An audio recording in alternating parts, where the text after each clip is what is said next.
Con los ojos de María.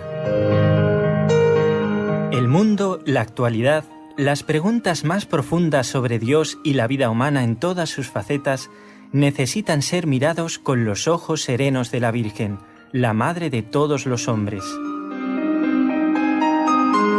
Con los ojos de María, un programa de NSE Producciones para Radio Católica Mundial, conducido por Nelly Álvarez. Y aunque parezca, Nelly Álvarez no está aquí. Aunque parezca, porque se oye la música que está Raúl García, nuestro técnico, aunque parezca, no está aquí.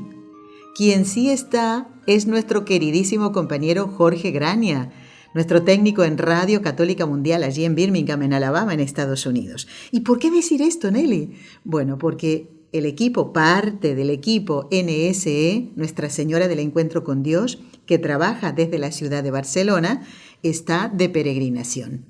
Este programa, ya lo habíamos anunciado, es grabado, porque nos encontramos en tierras de María, allí en Fátima, Portugal. Pero no podíamos estar ausentes en este día tan importante porque tiene que ver con un santo portugués. Tiene su fama porque su nombre, San Antonio de Padua, parece decirnos que es italiano, pero no es así, era portugués. Bueno, quiero decirles tantas cosas y no sé por dónde empezar. Primero, agradecerles las oraciones para que la peregrinación deje mucho fruto espiritual. Primero eso, y vamos a hacer el programa completito. Vamos entonces a hablar de este gran santo. Saben ustedes, hay muchos Antonios en el santoral de la Iglesia Católica.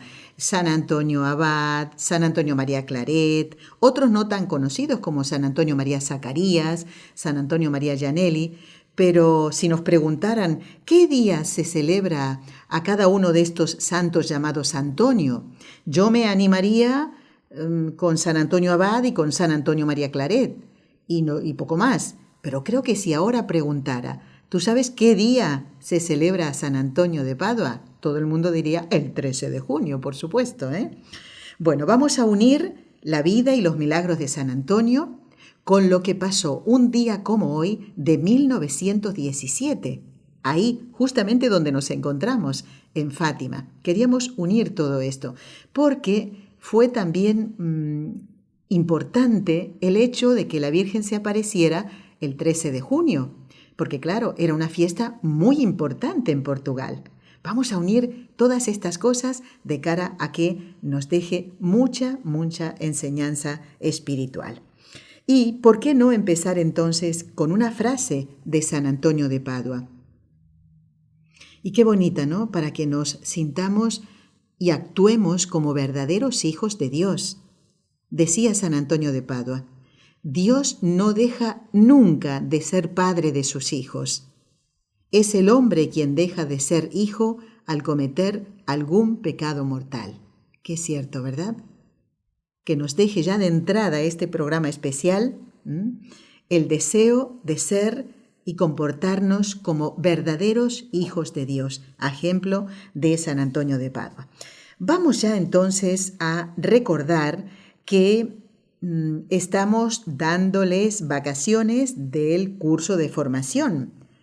Por si algún oyente se incorpora a la escucha del programa Con los Ojos de María, a través de Radio Católica Mundial o de NSE, les comentamos que siempre les proponemos 3 preguntas sobre nuestra fe, sobre la doctrina católica, la vida de los santos, y estamos ahora en tiempo de vacaciones, porque no estoy entrando al correo electrónico para ver estas respuestas, no podría, porque debo estar cumpliendo mi misión junto a los peregrinos que están en Fátima, al igual que yo y que Raúl, Bueno, vamos a reanudar este curso de formación el 23 de junio. 23 de junio. Y bueno, en este día que pertenece al mes del corazón de Jesús, vamos a comenzar entonces a escuchar parte, no toda la vida, porque si no sería muy largo, pero creo que es importante que repasemos los primeros años, por ejemplo, de la vida de San Antonio. Este es un capítulo que pertenece a la colección Testigos de Cristo que grabamos hace muchísimos años, pero muchísimos.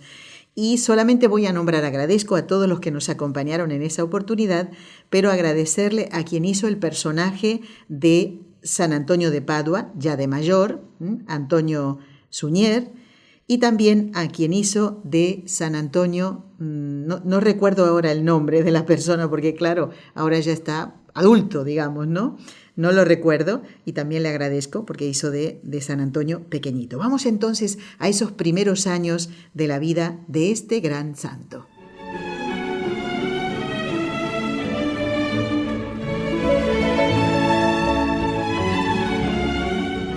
A fines del siglo XII vivía en Lisboa un noble caballero llamado Don Martín de Bouillons, que estaba casado con la virtuosa dama María Taveira. El 15 de agosto, fiesta de la Asunción de Nuestra Señora del año 1195, les nació un hermoso hijo al que pusieron de nombre Fernando.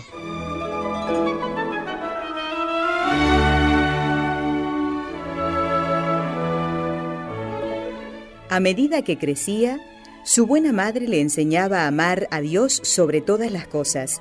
Le enseñaba las oraciones. Mira, Fernandito. Sí, mamá. Vamos a aprender las oraciones. Sí. Empezaremos con el Padre Nuestro. De acuerdo. Dice así: Padre nuestro que estás en el cielo. Padre nuestro que estás en el cielo. Santificado sea tu nombre. Santificado sea tu nombre. Venga a nosotros tu reino. Venga a nosotros tu reino. Hágase tu voluntad en la tierra como en el cielo.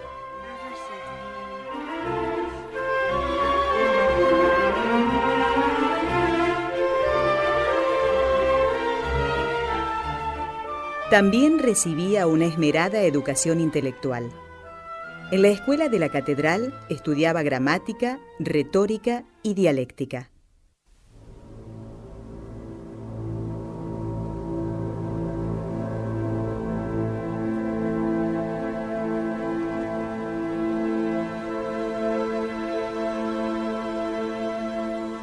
El demonio sentía envidia de las prodigiosas virtudes que adornaban su alma, y por eso un día le quiso tentar y hacérselas perder. Pero Fernando, sin demostrar el más pequeño temor, hizo una cruz sobre el mármol que se hundió ante la presión de su dedo y el diablo huyó vencido.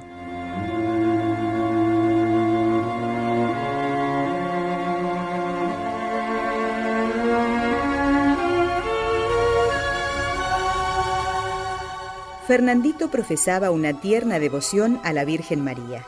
Claro, como todos los santos.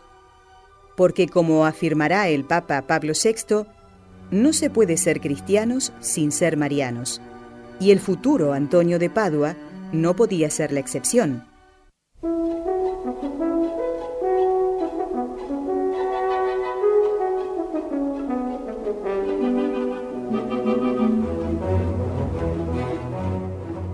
También pasaba largos ratos en la iglesia haciendo compañía a Jesús sacramentado. Una tarde que se hallaba con su familia en una residencia campestre, su padre le encomienda una tarea. Escucha, Fernandito, tengo que ausentarme para ir a la ciudad. Tú vigila nuestro campo de trigo, pues, de otro modo, los pájaros vendrán a picar las mejores espigas. Sí, papá.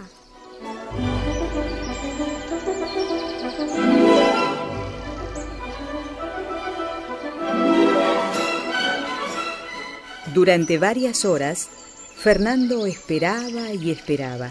El tiempo transcurría y don Martín no regresaba. ¿Cuánto tarda, papá? Es la hora de ir a estar con Jesús. No quisiera hacerle esperar, y mucho menos dejarle solo esta tarde. Y entonces se le ocurre una idea. ¡Escuchadme, pajaritos! Tengo que ir a visitar a Jesús y tampoco quiero desobedecer a mi padre. Para que no os comáis el trigo mientras que yo estoy ausente, meteos en este granero que os prometo que cuando vuelva os pondré en libertad. Los pájaros complacieron al muchacho y obedientemente entraron en el granero. Así pudo Fernando ir a estar con Jesús sacramentado.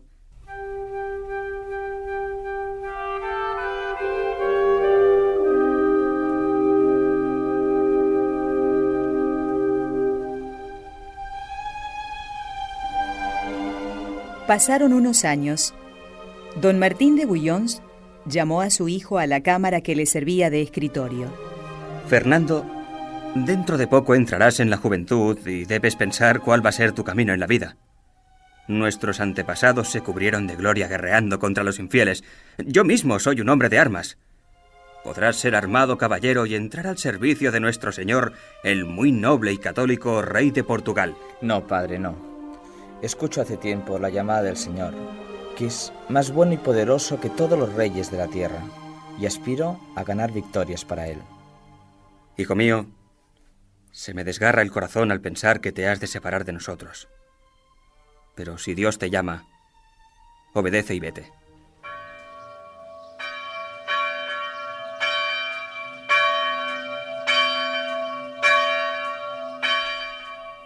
Cuando cumplió 15 años, Fernando se presentó en el monasterio de San Vicente da Fora, en las afueras de Lisboa, y pidió al prior que le permitiese tomar el hábito de los hijos de San Agustín.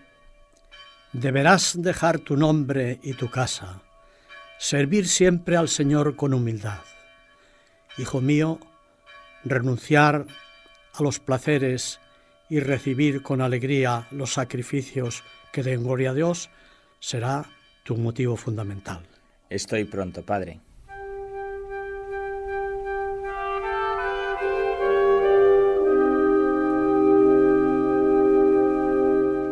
Con frecuencia sus parientes y amigos se dirigían al monasterio para visitarle.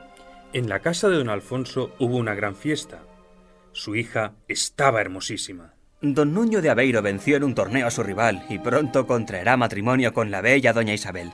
El hijo menor de don Manuel, ¿te acuerdas, no? Ha embarcado con rumbo a lejanas tierras para hacer fortuna. Por las noches, hasta que las luces del amanecer iluminaban la ventana de la celda, se quedaba a estudiar principalmente la Sagrada Escritura, pero muchos otros pensamientos perturbaban su anhelada paz.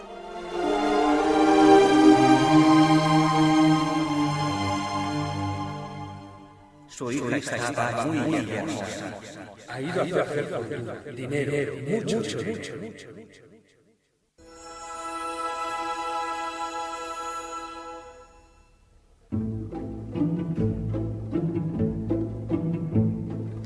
Padre, necesito un lugar más retirado al que no llegue el ruido de las vanidades de los hombres, donde solo oiga la voz de Dios. Tu súplica es justa, hijo mío. Te enviaré al monasterio de Santa Cruz, en la vieja ciudad de Coimbra, donde solo rompen el silencio las campanas cuando llaman a oración. El superior del monasterio de Santa Cruz solía reunir a los novicios para templar su corazón y animarlos a la lucha. Fernando, a pesar de que sus conocimientos sobre la Sagrada Escritura comenzaban a ser profundísimos, pidió al superior que le permitiera encargarse de cuidar a los religiosos enfermos y muy ancianos.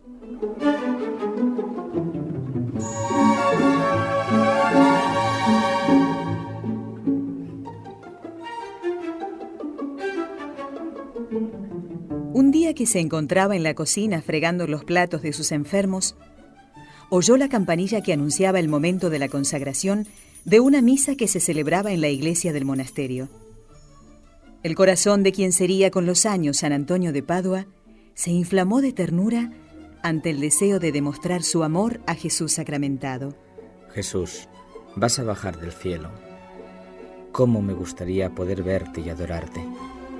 Las paredes se hicieron transparentes y dejaron ver al sacerdote en el grandioso instante de la consagración. Gracias, Dios mío. Gracias.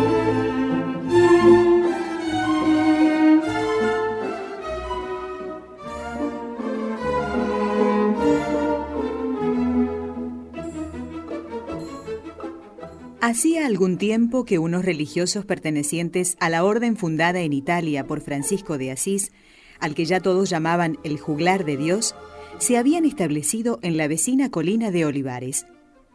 Los franciscanos iban de dos en dos, recorrían pueblos y ciudades cantando alabanzas al Altísimo y pidiendo a los hombres que se amaran como hermanos, según les había enseñado el hermano Francisco, que, hijo de un rico comerciante, había dado todo su dinero a los pobres y había abrazado a los leprosos. Fernando se dejaba llevar por sus pensamientos. Amor dentro de la sencillez y de la alegría. ¡Qué hermosa manera de vivir!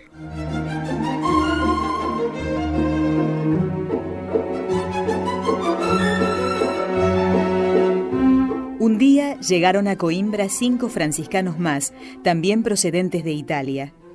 Llamaron a la puerta del monasterio de Santa Cruz. Hermano, ¿podéis darnos por amor de Dios un pedazo de pan para que podamos continuar nuestro camino? Ahora mismo, pasad y sentaos para descansar vuestra fatiga. Fernando tomó pan del que tenía preparado para socorrer a los pobres. ¿Puedo preguntaros, hermanos, de dónde venís y cuál es vuestro destino? Nos envía nuestro padre Francisco de Asís y nos dirigimos a Marruecos para predicar a Cristo a los infieles. Con vuestro permiso, vamos a continuar nuestro camino.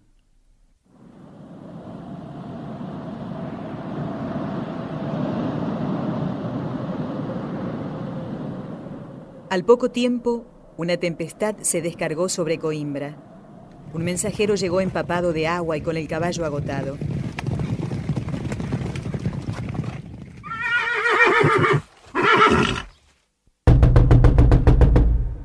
Llamó con fuertes golpes a la puerta del monasterio de Santa Cruz. Vengo desde Lisboa dando la más triste noticia. Los 5 religiosos franciscanos que partieron para tierras africanas han sido asesinados por los servidores del sultán. Les cortaron la cabeza y escarnecieron sus cadáveres.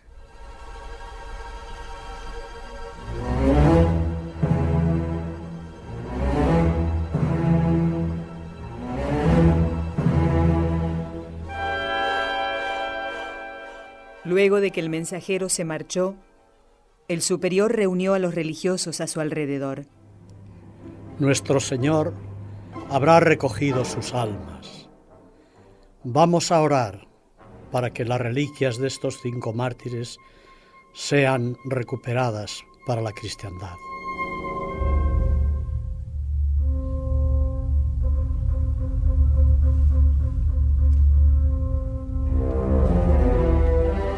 Por fin llegó la noticia de que el sultán de Marruecos había accedido a entregar a los cristianos los restos de sus víctimas. En Coimbra, más que en ningún otro lugar de la cristiandad, hubo un gran júbilo, pues iba a ser en la iglesia del monasterio de Santa Cruz donde se les daría sepultura. El rey Alfonso II, su esposa, el obispo y los mejores caballeros de Portugal salieron a las puertas de la ciudad a recibirlos. En medio de un profundo silencio, los cuerpos de los santos mártires, colocados en cajas de plata, fueron llevados a la iglesia.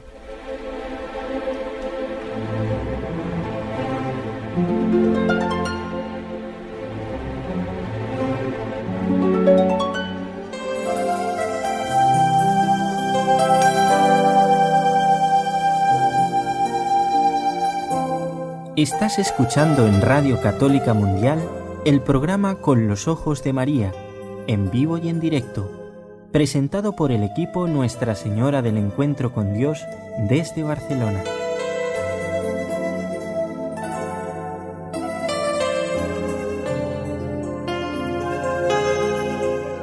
Bueno, esto de en vivo y en directo no va para el día de hoy. Bueno, amigos, estamos haciendo este programa grabado, hablando de la vida, por ahora, de San Antonio de Padua. O deberíamos decir, ya que estamos en Portugal en este momento, tenemos que decir San Antonio de Lisboa, porque él nació allí. Ya escucharon ese primer capítulo.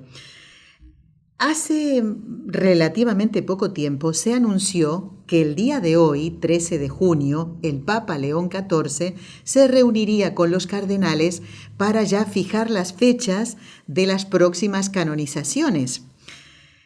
¿Recuerdan que hemos hecho un programa especial sobre el beato Carlo Acutis?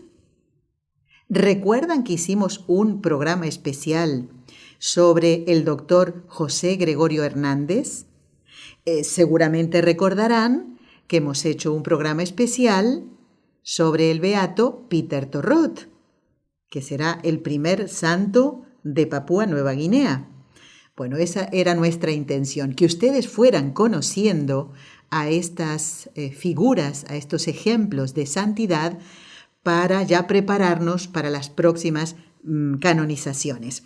Como nos encontramos ahora en Padua, ojalá estuviera yo en Padua, en Fátima, no puedo informarles ahora de esas fechas. Seguro que ustedes ya lo saben, así que ya en programas posteriores lo comentaremos. Pero para esta mañana, hora de Italia, estaba anunciada esa reunión del Papa León XIV con los cardenales. Y estamos haciendo este programa, repito, grabado, conociendo ahora la vida de San Antonio. Vamos al siguiente capítulo.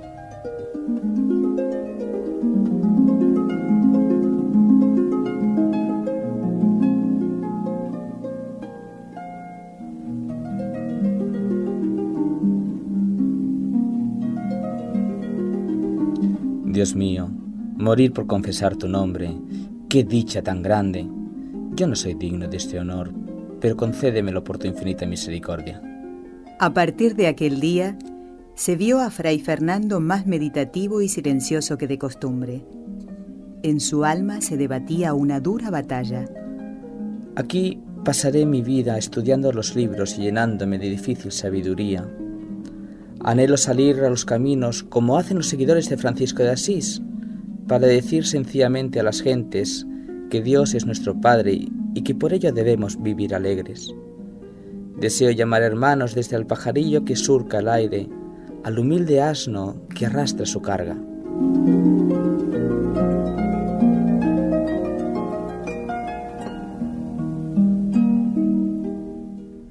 Los religiosos franciscanos que vivían en las chozas levantadas en la colina de Olivares solían ir al monasterio agustino para pedir limosna y también para orar ante las tumbas de los 5 mártires. Hermanos, hace tiempo que deseo deciros una cosa. ¿Podéis escucharme en este momento? Con todo el corazón, Fray Fernando. La orden religiosa fundada por San Francisco de Asís hace mucho que me atrae con fuerza irresistible, más desde que sé que en ella es posible morir por salvar las almas de los que todavía no conocen a Cristo. ¿Podéis aceptarme en vuestra comunidad? Nos sentiremos felices de contaros entre nosotros.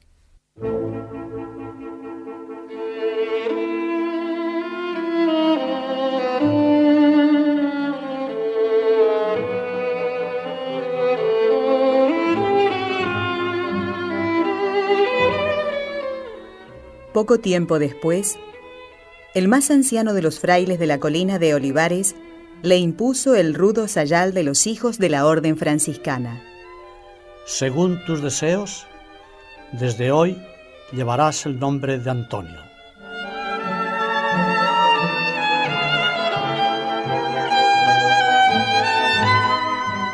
A finales del año 1220, recién cumplidos los 25 años de su vida, embarcó con un compañero en una galera que había de conducirlos al continente africano.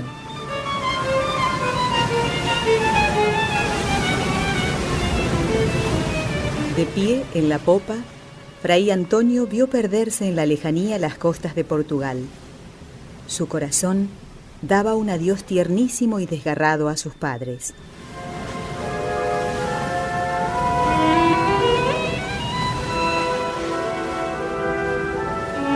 Después de varios días de navegación, una mañana brillante por el sol africano, avistaron tierra.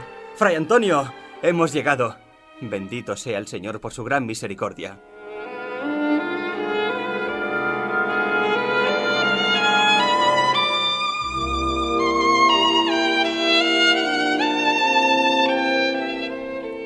Pero unos días más tarde...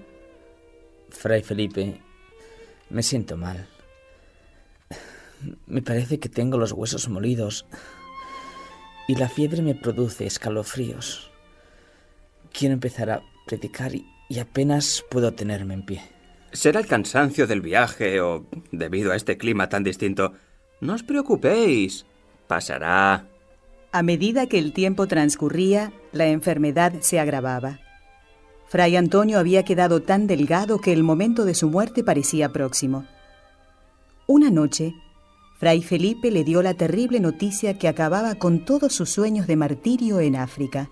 Si al final de esta semana la fiebre no ha desaparecido, tendremos que regresar. Señor, ten misericordia de mí, pero no se haga mi voluntad, sino la tuya. Al término de aquella semana, Fray Antonio, ayudado por su compañero, embarcó en una galera que partía para Portugal.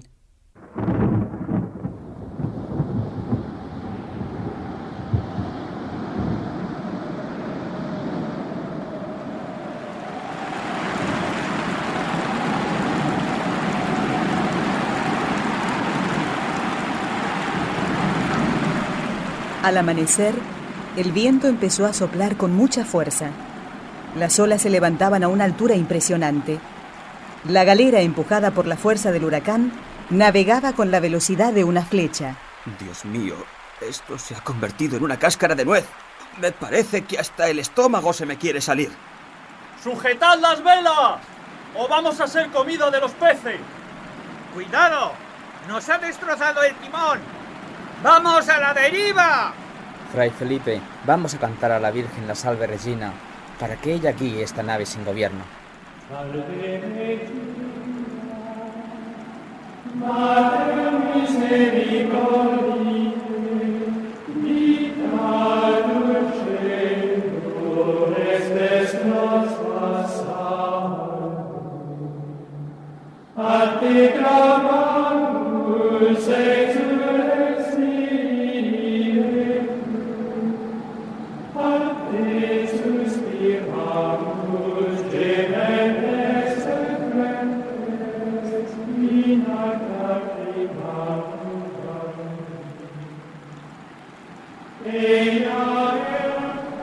Durante el día y la noche, a merced del mar y del huracán, navegaron hacia lo desconocido. Cuando aparecieron las luces de un nuevo amanecer, la voz del grumete se elevó por encima del estrépito de las olas. ¡Tierra! ¡Tierra a babor! ¿Qué tierra será esa? Lo ignoro. ¡Atención a la rompiente! El peligro aún no había pasado. La galera fue a estrellarse contra las rocas de la costa.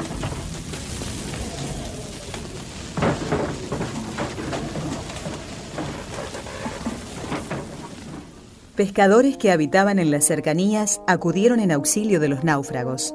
Gracias, hijos míos, por ayudarnos. ¿Podéis decirnos, hermanos, qué tierra es esta? Es la isla de Sicilia, hombres del buen Dios. Es que la tormenta nos ha desviado por completo de nuestra ruta, Fray Antonio. Esa habrá sido la voluntad de Dios. Hay un convento de hombres de penitencia como vosotros, bastante cerca de aquí. Alabado sea el Señor que nos protege.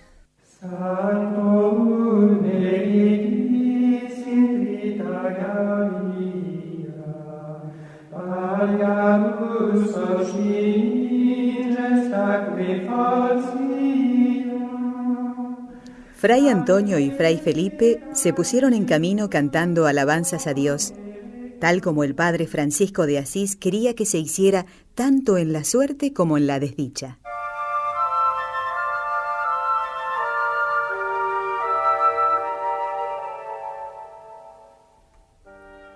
Pasaron en aquel convento el riguroso invierno de 1221.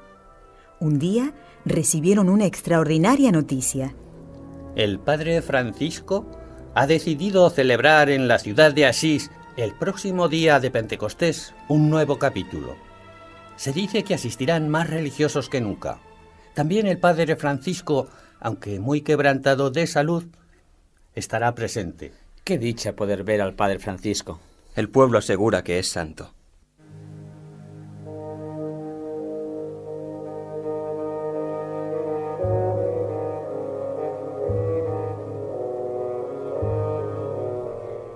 La orden franciscana se había extendido por todas las naciones, y el número de religiosos que acudieron a la llamada del fundador fue tan grande que no cupieron en el convento llamado de la Porciúncula ni en las cabañas construidas para aquella ocasión, y muchos hubieron de dormir en el suelo, al raso. Fray Antonio, el futuro San Antonio de Padua, al ver la profunda humildad de Francisco de Asís, sintió que las lágrimas corrían por sus mejillas.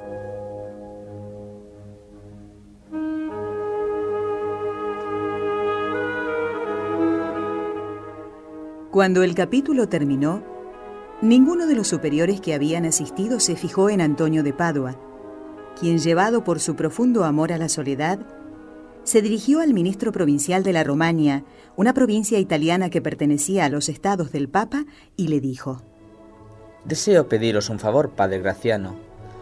Permitid que me una a la comunidad del eremitorio de Monte Paolo. Sé que está situado en un lugar escabroso cerca de los Apeninos. Allí podré agradar más a Dios. Hazlo, hijo mío, según tus deseos.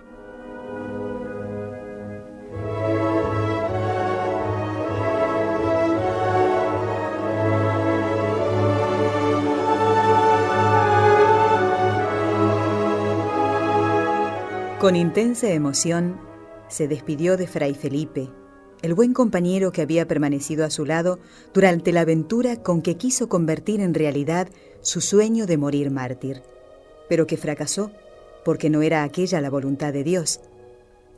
Junto con los 7 legos que componían la comunidad del eremitorio y que habían asistido al capítulo, Fray Antonio llegó a Monte Paolo. Desde allí se distinguían las torres de la ciudad de Forlì, agitada igual que todo el resto del país por las luchas de los 2 partidos rivales, los gibelinos que apoyaban al emperador de Alemania y los güelfos que defendían al Papa.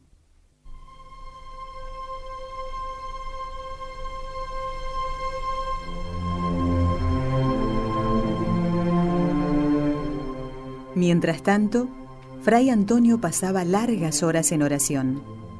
Señor, dame a conocer por qué camino puedo dar mayor gloria a tu nombre. Pero no se haga mi voluntad, sino la tuya.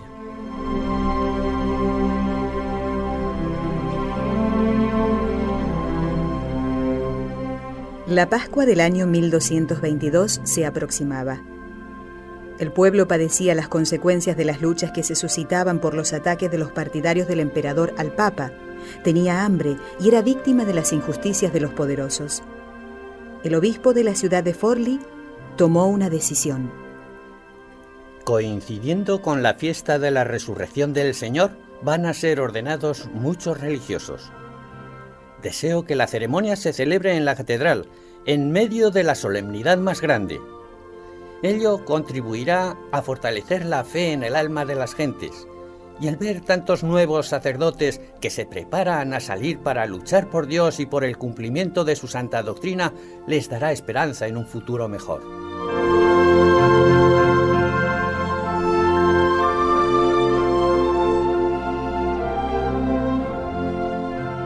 Para asistir al acontecimiento, el padre Graciano llegó al eremitorio de Monte Paolo, donde permaneció algunos días.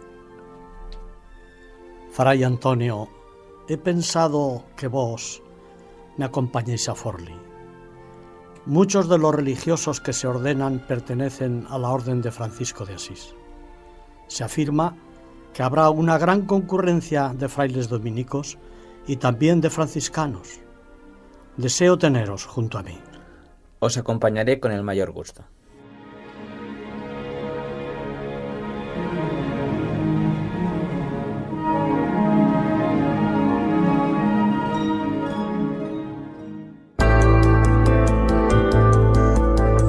¿Quieres escribirnos ahora mismo? Puedes hacerlo al siguiente correo electrónico: conlosojosdemaria@nsradio.com.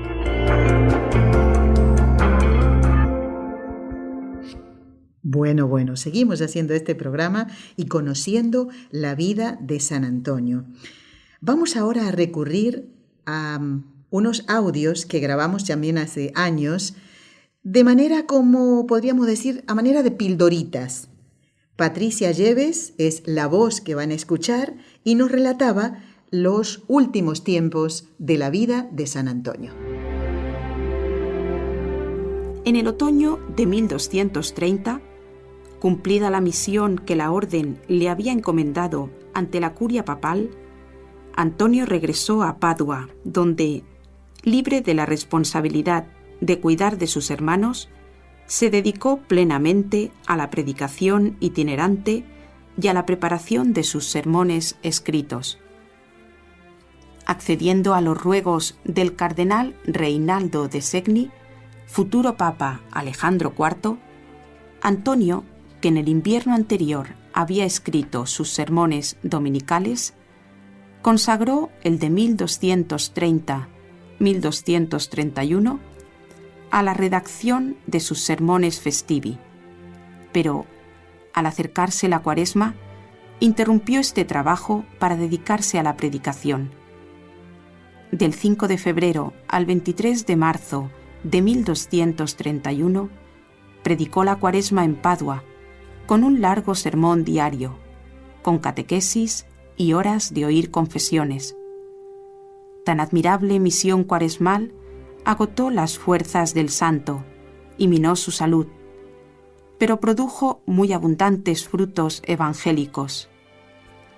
El 17 de marzo de 1231, lunes santo, Antonio se presentó al alcalde de Padua y a su consejo para pedirles que se atenuaran las penas de los estatutos comunales para los pobres endeudados que no podían pagar, y lo consiguió.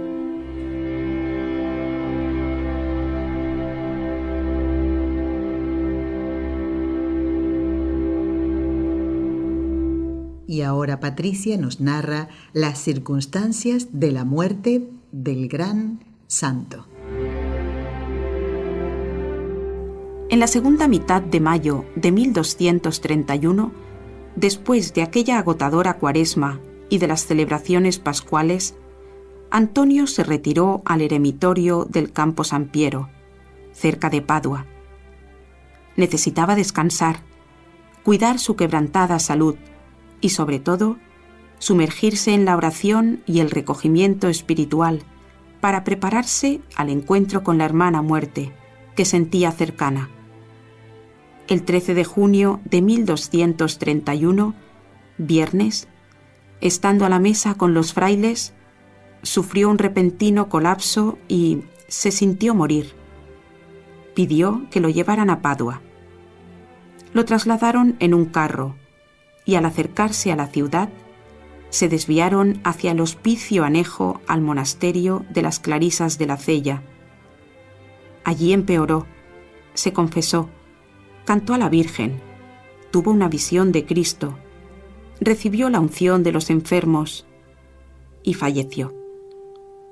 Superada la polémica sobre el lugar de su enterramiento, el 17 de junio, martes, de ahí los martes de San Antonio, sus restos mortales fueron trasladados a la ciudad y los milagros empezaron a multiplicarse.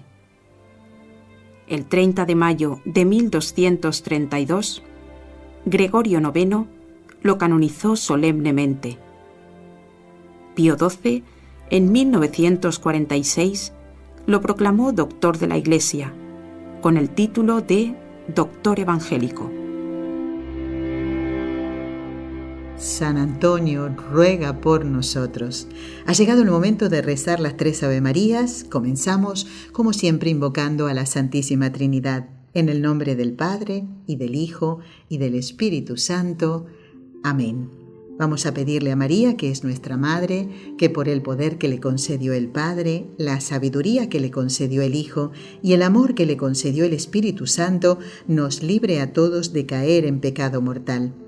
Ave María, gracia plena, Dominus tecum, benedicta tu in mulieribus, et benedictus fructus ventris tui, Iesus. Santa María, Mater Dei, ora pro nobis peccatoribus, nunc et in hora mortis nostre. Amén. Ave María, gracia plena, Dominus tecum, benedicta tu in mulieribus, et benedictus fructus ventris tui, Iesus. Santa Maria, Mater Dei, ora pro nobis peccatoribus, nunc et in hora mortis nostre. Amen. Ave Maria, gratia plena Dominus tecum, benedicta tu in mulieribus, et benedictus fructus ventris tui, Iesus. Santa Maria, Mater Dei, ora pro nobis peccatoribus, nunc et in hora mortis nostre. Amén. Nuestra Señora de Fátima, ruega por nosotros. Y bueno, ya que hablamos de ella, queremos en estos últimos minutos del programa recordar, gracias al audio, porque esto ustedes lo pueden encontrar en nuestro YouTube, NSETV Radio, al audio de esta serie Salvación, la segunda aparición de Nuestra Señora en Fátima, con la voz de la hermana María Esther García.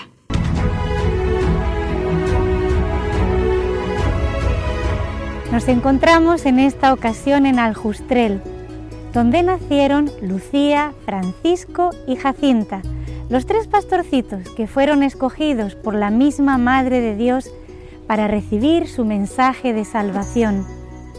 Nos cuenta Lucía en sus memorias la segunda aparición en Cova de Iría, el 13 de junio de 1917, y dice así: después de rezar el rosario con Jacinta y Francisco y algunas personas que estaban presentes, vimos de nuevo el reflejo de la luz que se acercaba y que nosotros llamábamos relámpago, y enseguida a Nuestra Señora sobre la encina, todo lo mismo que en mayo.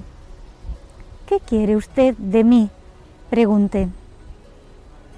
Quiero que vengáis aquí el día 13 del mes que viene, que recéis el rosario todos los días y que aprendáis a leer. Después diré lo que quiero. Pedí la curación de un enfermo. Si se convierte, se curará durante el año. Quería pedirle que nos llevase al cielo, le dijo Lucía.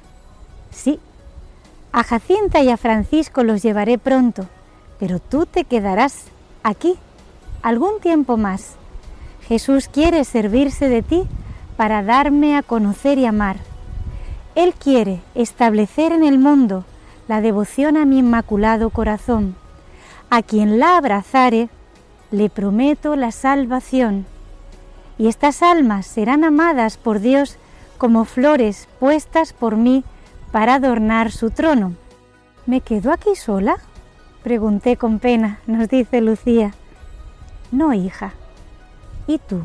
¿Sufres mucho? No te desanimes. Yo nunca te dejaré. Mi Inmaculado Corazón será tu refugio y el camino que te conducirá hasta Dios. Fue en el momento en que dijo estas palabras, cuenta Lucía en sus memorias, cuando abrió las manos y nos comunicó por segunda vez el reflejo de esa luz inmensa. En ella nos veíamos como sumergidos en Dios. Jacinta y Francisco parecían estar en la parte de la luz que se elevaba al cielo y yo en la que se esparcía sobre la tierra. Delante de la palma de la mano derecha de Nuestra Señora estaba un corazón, todo él cercado de espinas, que parecían estar clavadas en él. Comprendimos que era el Inmaculado Corazón de María, ultrajado por los pecados de la humanidad y que pedía reparación.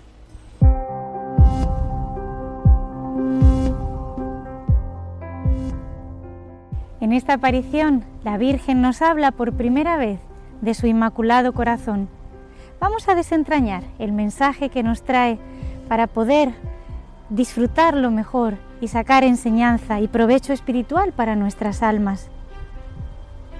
Le pregunta Lucía, ¿qué quiere usted de mí? Siempre esa disposición, esa apertura, esa sumisión. Ya se la había enseñado el ángel en la oración preciosa de adoración a Dios. Una sumisión de obediencia de hijo a ese Padre que busca siempre lo mejor para nosotros y que solamente necesita de ti que te abras a su gracia, a sus designios sobre ti. Les reitera que sigan viniendo a la Cova de Iría durante cada día 13. Les pide que aprendan a leer. Parece un detalle sin importancia, pero cómo la Virgen se cuida también de que estos niños estén formados por lo que después va a pedir de ellos. A Jacinta y a Francisco no les dio tiempo a aprender a leer. Se los iba a llevar pronto al cielo, pero a Lucía le tenía una misión preparada. Y después de que Lucía le pide a la Virgen que los lleve al cielo a los 3 y ella se lo promete, les dice: a Jacinta y a Francisco los llevaré pronto, pero tú has de quedar un tiempo más aquí en la tierra porque Dios tiene una misión importante para ti. Él quiere establecer en el mundo la devoción a mi Inmaculado Corazón a través de ti.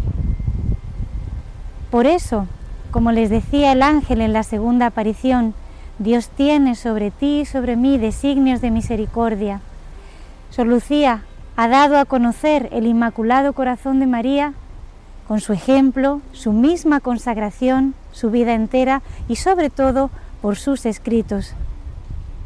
A quien la abrazare, dice la Virgen, le prometo la salvación. A veces los seres humanos perdemos estas oportunidades, estas promesas que Dios nos hace. Algo tan fácil y tan cercano a nosotros como amar y consagrarnos al Inmaculado Corazón de María. Dice que estas almas serán amadas por Dios como flores puestas por mí para adornar su trono. Qué imagen tan hermosa que utiliza la Virgen. Y esta niña de 10 años, cuando escucha que sus primos van a irse pronto al cielo, le pregunta con algo de pena a la Virgen: ¿me vas a dejar solita? ¿Cuánta soledad hay en el mundo, amigos? Es un gran dolor, es un fuerte sufrimiento, la soledad, el no ser nadie para nadie, el no sentirse amado, el no ser valorado, el que nadie se interese por mí. Y la Virgen sale a su encuentro y le dice: ¿sufres mucho? También a ti. La Virgen te pregunta en tu soledad, en tu angustia, en tus momentos de oscuridad, de tiniebla, de confusión, donde parece que nada es verdad, donde no ves salida, donde no ves solución. Ahí viene la Virgen y con esa ternura de madre te pregunta: hija, hijo, ¿sufres mucho? No te desanimes. Yo nunca te dejaré. A veces hambreamos el cariño de los seres humanos, queremos llamar su atención, que nos valoren, que nos alaben, pero es tan fugaz, decepciona tanto la alabanza humana, muchas veces es por interés. Estas palabras están dichas para ti. La Virgen te dice: amigo, no te voy a dejar solo. Y más aún, hace una promesa: mi Inmaculado Corazón será tu refugio. ¿Qué es un refugio? Imagínate que estás en medio de una tormenta en el campo y empieza a llover con rayos y truenos. ¿Qué buscas? Un refugio, una protección, un lugar donde sentirte seguro. ¡Qué hermoso! Eso es el Corazón Inmaculado de María para ti. Pero también miren qué detalle, por una parte tan pedagógico, para que todos lo entendamos. Se aparece en la palma de la mano derecha de Nuestra Señora un corazón que está cercado de espinas y parecen clavarse en él. Esta imagen, hasta los niños, los más ignorantes, rudos, pueden entenderlo. Pero es real. Esos pecados que tú cometes, aunque te escondas, aunque creas que nadie te ve, aunque creas que solamente los haces para ti y que no estás haciendo daño a nadie, esos pecados, amigo, están clavando y haciendo sangrar el corazón de tu madre, esa madre que te ofrece su corazón como refugio, como protección, como seguridad, y tú le pagas así. Por eso dice Lucía, terminando este mensaje en sus memorias, que comprendieron niños tan pequeños, con esa imagen tan cercana a ellos, que ese Inmaculado Corazón, ultrajado por los pecados de la humanidad, los tuyos y los míos, pedía reparación. ¿No te da pena el corazón de tu madre? ¿Por qué no dedicas tu vida a consolarla? Con agradecimiento, con el recuerdo de ella, con tu amor y con tu sacrificio. Que te duela ese amor. Al que se ama, se le entrega todo, como ella ha hecho contigo. Entrega tu vida en esas pequeñas cosas, desgasta tu vida en esta reparación de amor, de sufrimiento. Es el mensaje que la Virgen nos entrega. Reparación a su Inmaculado Corazón, y después nos dirá: no ofendan más a nuestro Señor en la última aparición, que ya está muy ofendido. ¿Por qué pagamos así a estos dos seres que tanto nos aman y que nos entregan su vida entera? Vivamos nuestra vida en clave de reparación, tan fácil como agradecer este amor, como corresponder, como abrirnos a Él y purificar nuestro corazón con el sacrificio y la penitencia para que no tenga ninguna mancha y Dios pueda hacer a través de ti y de mí grandes obras. Seguramente ustedes han oído alguna vez esta canción que nos relata el milagro de San Antonio. Nos recuerda ese primer milagro, que tengamos conocimiento de él, creo que es el primero, que el Señor hace cuando San Antonio cumple 8 añitos. Miren, escuchen un poquito la canción. Divina, alumbre mi entendimiento, para que mi lengua refiera el milagro que en el huerto obraste de edad de 8 años. Ese milagro fue que su papá le pidió que por favor cuidara los sembrados, porque venían los pajaritos y se comían todas las espigas, ¿no? Y él quería también ir a la Santa Misa, quería ir a la iglesia, pero no quería desobedecer a su padre, ¿no? Y entonces obra ese milagro porque les habla a los pajaritos para que no piquen nada, no molesten y se metan dentro de una especie de casita, ¿eh? Y bueno, cuando vuelve, pues ahí su papá, nadie ha comido ni una semillita, ¿eh? Bueno, esto es lo que relata esta canción. Como siempre acostumbraba, se marchó su padre a misa, cosa que nunca olvidaba. Bueno, ahí está relatando un poquito. ¿Sabían ustedes que en Sri Lanka, seguro que han oído hablar de este país, o de Ceilán, antes era Ceilán, es una isla que está situada al sur de la India? Pues allí los católicos siempre han tenido una profunda devoción a San Antonio de Padua. Claro, la evangelización les llegó por Portugal, pero fueron sacerdotes misioneros indios, o sea, hindúes, no hindúes de religión, sino naturales de la India, los que impulsaron esta devoción a San Antonio de Padua. ¿Y sabían que más de 100 iglesias y santuarios están dedicados a San Antonio de Padua o San Antonio de Lisboa? Bueno, me encantaría poder comentarles acerca de esta devoción que le tienen allí, en Sri Lanka, pero ya se me termina el tiempo.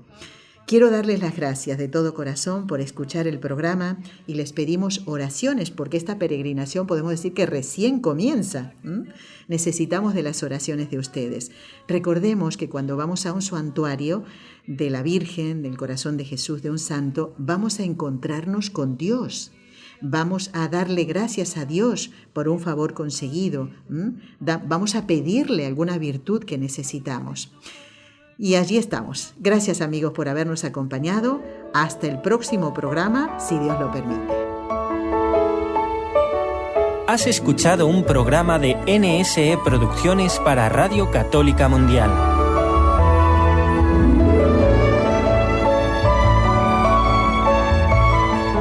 ¿Quieres conocernos? Escríbenos al correo electrónico conlosojosdemaria@nsradio.com. Envíanos tus sugerencias o comentarios conlosojosdemaria@nsradio.com. Te esperamos.